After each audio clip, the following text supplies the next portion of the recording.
ஹோமுஸ் நீரிணை பகுதியில் அமைக்கப்படுகின்ற புதிய கப்பல் பாதைக்கு ஈரான் தன்னுடைய எதிர்ப்பை பதிவு செய்திருக்கிறது. அந்த புதிய கப்பல் பாதை வழியாக பயணம் செய்கின்ற கப்பல்கள் மீது தாக்குதல் நடத்தப்படும் என்று சொல்லி இஸ்லாமிய புரட்சிகர காவல் படையினர் அறிவித்திருக்கிறார்கள். அது சம்பந்தமாக விரிவாக விளக்கமாக இந்த காணொளியில் பார்க்கலாம். வெனிசுவேலா நாட்டில் ஒரு பரபரப்பான சம்பவம், நிலநடுக்கம் ஏற்பட்டு அங்கே 32 பேர் கொல்லப்பட்டிருக்கிறார்கள்.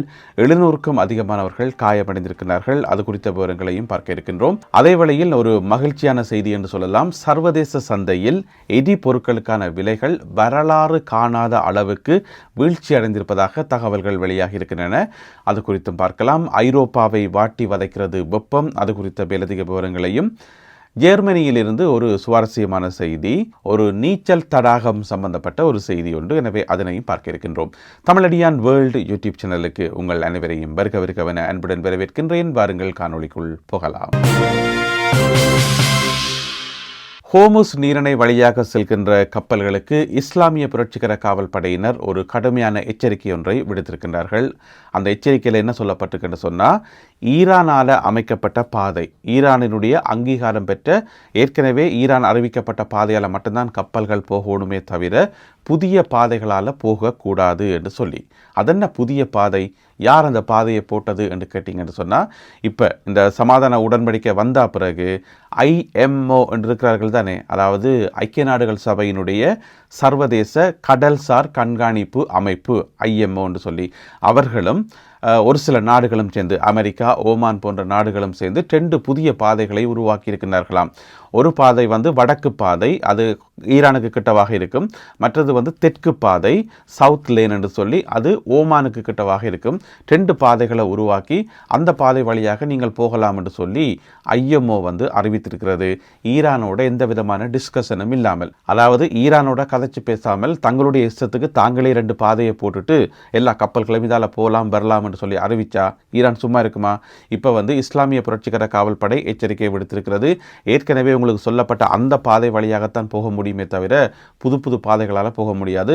சுருக்கமாக சொல்ல போனால், ஈரானுக்கு தெரியாமல் எந்த ஒரு கப்பலும் அதால் போக முடியாதுன்னு சொல்லி, மீறினால் தாக்குதல் நடத்தப்படும் என்று சொல்லி அறிவிக்கப்பட்டிருக்கிறது. எங்கள் மத்தியில் இருக்கக்கூடிய இன்னும் ஒரு கேள்வி என்னென்னு சொன்னால், அந்த பாதையால் போனால், ஈரான் சொல்கிற அந்த பாதையால் போனால் வரி கட்ட வேண்டி வருமா? இதுவரைக்கும் வரி அறவிடப்பட்டதுக்கான எந்த ஒரு சான்றும் இல்லை. யாருமே தாங்கள் வரி கட்டியதாக சொல்லவில்லை என்று சொல்லி சொல்லப்படுகிறது. எனவே வரி அறவிடப்படும் என்று சொல்லி அறிவிக்கப்பட்டிருக்கிறதே தவிர இதுவரைக்கும் நேற்றோ முந்தினாலோ அதுக்கு முதல் நாளோ போன கப்பல்களில் எந்த விதமான வரியும் அறவிடப்படவில்லை ஈரானால் என்று சொல்லி சொல்லப்படுகிறது. எனவே அந்த பாதை வழியாக போகணும் என்றதை ஈரான் மீண்டும் உறுதிப்படுத்தியுள்ளது. வெனிசுவேலா நாட்டில் மிகப்பெரிய நிலநடுக்கம் ஏற்பட்டு அதிலே இதுவரை 32 பேர் கொல்லப்பட்டிருக்கின்றார்கள். 700க்கும் அதிகமானவர்கள் காயமடைந்திருக்கின்றார்கள். ஏராளமானவர்கள் தங்களுடைய வீடுகளை விட்டு வெளியேறி வேறு இடங்களுக்கு சென்று தஞ்சம் புகுந்திருக்கின்றார்கள். இந்த சம்பவம் இடம்பெற்றிருக்கிறது நேற்றிரவு. அதாவது வெனிசுவேலா நாட்டினுடைய தலைநகர் கராக்கஸ். அங்கே பார்த்தீங்கன்னு சொன்னால் 2 இடங்களில் அடுத்தடுத்து 1 நிமிட இடைவெளியில் அடுத்தடுத்து 2 வெவ்வேறு பகுதிகளில் சக்தி வாய்ந்த நிலநடுக்கம் ஏற்பட்டது. முதலாவது நிலநடுக்கம் 7.2 அளவில் பதிவானது. அதுவே ஒரு பெரிய நம்பர் தானே. அதுக்கப்புறம் பார்த்தீங்கன்னு சொன்னால் 2வது நிலநடுக்கம் 7.5. இரண்டுமே பார்த்தீங்கன்னு சொன்னால் சக்தி வாய்ந்த நிலநடுக்கங்கள்.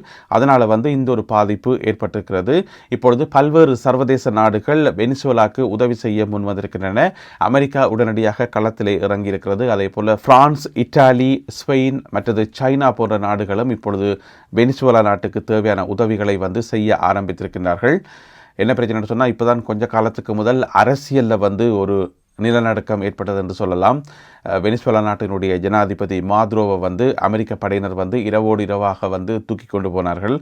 பிறகு அந்த ஒரு அரசியல் புயல் ஓஞ்சா பிறகு இப்போ பார்த்தீங்கன்னு சொன்னால் நிலநடுக்கம் ஏற்பட்டிருக்கிறது. எனவே ஏராளமான கட்டடங்கள் சரிந்து விழுந்திருப்பதாக சொல்லப்படுகிறது. அதே வேளையில் கராக்கஸில் இருக்கக்கூடிய சைமன் பொலிவியர் என்று சொல்லப்படுகிற சர்வதேச விமான நிலையம் அதுவும் கடுமையான சேதங்களுக்கு உள்ளானதால் அதுவும் மூடப்பட்டிருப்பதாக சொல்லப்படுகிறது. தெற்கு லெபனான் பகுதியில் இஸ்ரேலிய படை வீரர் ஒருவர் கொல்லப்பட்டிருக்கின்றார். மற்றும் ஒருவர் காயமடைந்திருக்கின்றார்.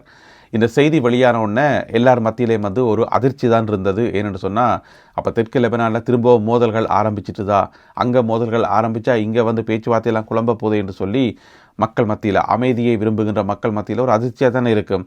ஆனால் சம்பவம் என்னென்னு சொன்னால், அவர் வந்து விபத்தில் கொல்லப்பட்டிருக்கார். அவர் வந்து ஒரு கனரக வாகனம் ஒன்றினுடைய டிரைவராக, அதாவது வந்து இந்த எரிபொருளை மீள் நிரப்புகின்ற வாகனம், அதாவது யுத்தத்தில் ஈடுபட்டுக்கிற வாகனங்களுக்கு பின்னால் வந்து எரிபொருளை கொண்டு போயிட்டு நிரப்புறது. எப்படி வானத்தில் வச்சு ஒரு விமானம் இன்னும் ஒரு விமானத்துக்கு எரிபொருள் நிரப்புமோ, அதே மாதிரி தரையில் யுத்த நடவடிக்கையில் ஈடுபடுற டேங்கிகளுக்கெல்லாம் வேகமாக எரிபொருள் முடியும். எனவே அதுக்கு நிரப்புகிற அந்த பணியில் ஈடுபட்டிருந்த ஒரு 32 வயதுடைய படைச்சிப்பாய் ஒரு ஆள். அவருடைய பேர் வந்து பசில் ஸ்வைட் என்று சொல்லி.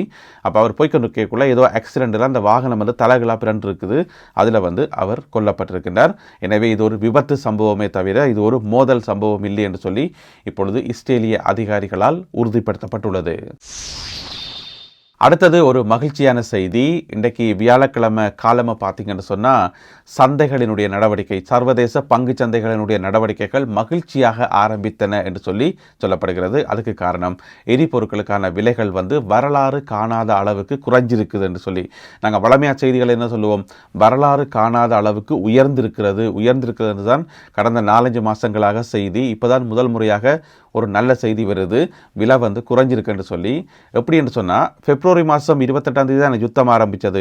அதுக்கு முதல் இருந்த விலையை விட குறைஞ்சிருக்காம் என்று சொல்லப்படுகிறது. இன்றைக்கு வியாழக்கிழமை காலமாக பார்த்தீங்கன்னு சொன்னால், பிரெண்ட் மசகு எண்ணெயினுடைய விலை ஒரு பேரலுக்கு $72.52 என்று சொல்லப்படுகிறது. இப்படி ஒரு விலையை வந்து நாங்கள் கடந்த 4-5 மாதமாக கேள்விப்பட்டதே கிடையாது. எல்லாம் 85, 90, 100, 120 அந்த மாதிரி தான் கேள்விப்பட்டாங்க. இப்போ பார்த்தீங்கன்னு சொன்னால் $72.52 வந்திருக்கிறது ஒரு பேரல் பிரெண்ட் குரூட் ஆயிலினுடைய விலை. அதை விட இன்னும் ஒரு குரூட் ஆயில் இருக்குது, WTI என்று சொல்லி. அது அமெரிக்கா சார்ந்தது, வெஸ்ட் டெக்சஸ் இன்டர்மீடியட் என்று சொல்றது. அதைத்தான் WTI என்று சொல்றது. அதாவது இந்த பிரெண்ட் என்றது, WTI என்றது எல்லாமே வந்து சர்வதேச குறியீடுகள், அதாவது மசகு எண்ணெய்க்கான சர்வதேச குறியீடுகள்.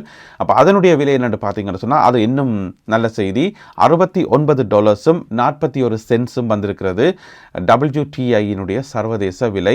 எனவே அனைத்து நாடுகளிலும் வந்து எரிபொருட்களுக்கான விலைகள் குறையணும். மிக முக்கியமாக இலங்கையில் வந்து எரிபொருட்களுக்கான விலைகள் வந்து குறையணும் நியாயப்படி பார்த்தா. ஆனால் இப்போதைக்கு குறைகிற நோக்கம் இல்லை போல இருக்குது. அதுக்குரிய விளக்கங்களை வந்து அரசாங்கம் சொல்லியிருக்குது, அது வேறு சப்ஜெக்ட். எனவே சர்வதேச ரீதியாக இன்றைக்கு வியாழக்கிழமை காலமே ஒரு மகிழ்ச்சியான நாள். எரிபொருட்களுக்கான விலைகள் வந்து சடுதியாக குறைந்திருக்கின்றன. அதோட இந்த யுத்த காலத்தில் பார்த்தீங்கன்னு சொன்னால், ஒரு சின்ன நினைவூட்டல் உங்களுக்கு ஞாபகம் இருக்கும் நினைக்கிறேன், இருந்தாலும் நான் நினைவூட்டுறேன். அந்த எண்ணெய்க்கான விலை, மசகு எண்ணெய்க்கான விலை வந்து அதிகரித்து ஒரு கட்டத்தில் பார்த்தீங்கன்னு சொன்னால் மேக்சிமம் ஒரு பேரல் வந்து $126 வந்தது.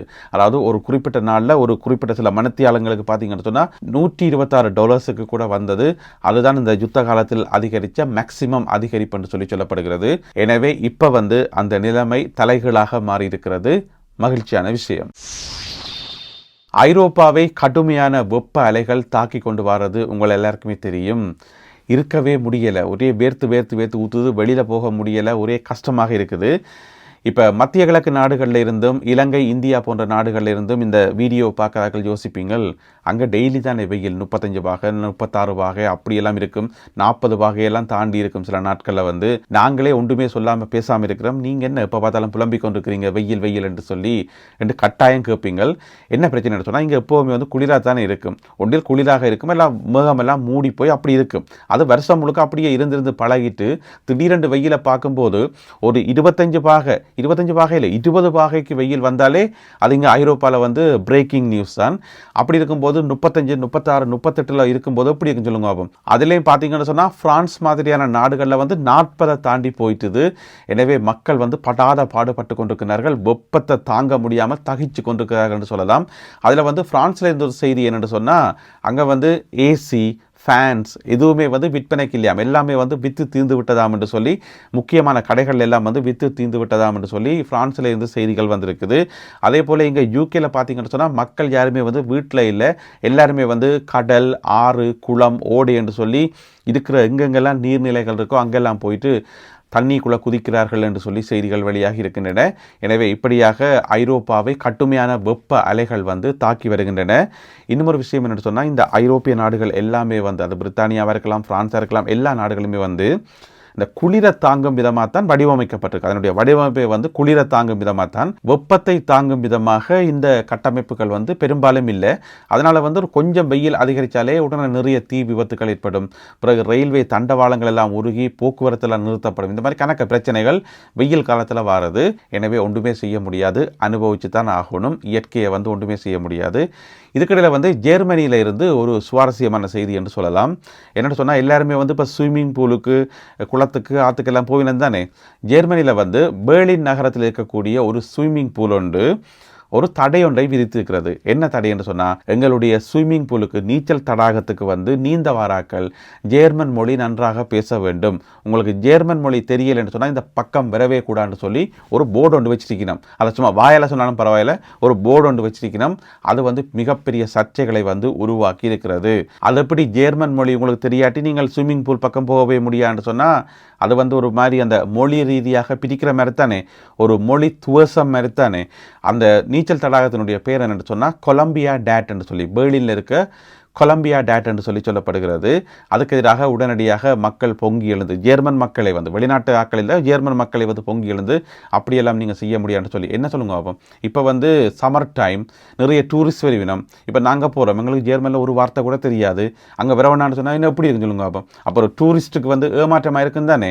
எனவே அது செல்லுபடியாகாதுன்னு சொல்லி இப்போ உள்ளூர் மக்கள் எதிர்ப்பு தெரிவித்து அந்த நடைமுறையை குறிப்பிட்ட அந்த கொலம்பியா டேட் என்று சொல்லப்படுற நீச்சல் தடாகம் இப்பொழுது கைவிட்டிருப்பதாக தகவல்கள் வெளியாகி உள்ளன.